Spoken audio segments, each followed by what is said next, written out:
ఆస్ట్రేలియాపై West Indies సంచలన విజయాన్ని నమోదు చేసింది. గబ్బా వేదికగా జరిగిన పింక్ బాల్ టెస్టులో 8 పరుగుల తేడాతో గెలిచింది.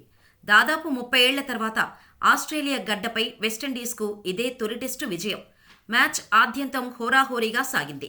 టెస్టు క్రికెట్ ఖ్యాతిని పెంచేలా ఉత్కంఠగా సాగిన ఈ టెస్టులో అంతిమంగా విండీస్ పైచేయి సాధించింది.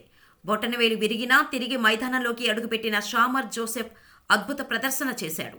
రెండో ఇన్నింగ్స్లో 7 వికెట్లు పడగొట్టి తమ జట్టుకు చరిత్రాత్మకంగా విజయాన్ని అందించాడు. తొలి ఇన్నింగ్స్లో ఆస్ట్రేలియా బౌలర్ల ధాటికి వెస్టిండీస్ 64 పరుగులకే సగం వికెట్లు కోల్పోయింది.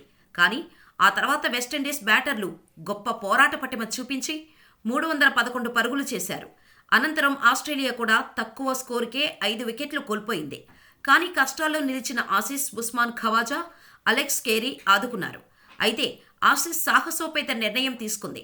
289 స్కోర్లకే తొలి ఇన్నింగ్స్ డిక్లేర్ చేసింది. 22 పరుగుల వెనుకంజలో ఉండి ఇన్నింగ్స్ డిక్లేర్ చేయడం గమనార్హం. ఫ్లడ్ లైట్లో పింక్ బాల్ మరింత స్వింగ్ అవుతుందనే ఉద్దేశంతో కమిన్స్ ఇన్నింగ్స్ను ముందుగా డిక్లేర్ చేశాడు. వాళ్ల వ్యూహాలకు తగ్గట్టుగానే వెస్టిండీస్ 193 పరుగులకే ఆలౌట్ అయింది. అయితే ఆఖరి వికెట్గా షామర్ జోసెఫ్ రిటైర్డ్ అవుట్గా వెనుతిరిగాడు. స్టార్క్ వేసిన యార్కర్తో అతడి బొటనవేలుకు తీవ్ర గాయమైంది. అనంతరం 216 పరుగుల లక్ష్య ఛేదనకు దిగిన ఆస్ట్రేలియా 207 పరుగులకు ఆలౌట్ అయింది. స్టీవ్ స్మిత్ పోరాటం వృధాగా మారింది. బొటనవేలు గాయాన్ని కూడా లెక్క చేయక వచ్చిన షామర్ ధాటికి ఆస్ట్రేలియా కుప్పకూలింది. షామర్కు ఇదే అరంగేట్ర టెస్టు సిరీస్ కావడం విశేషం.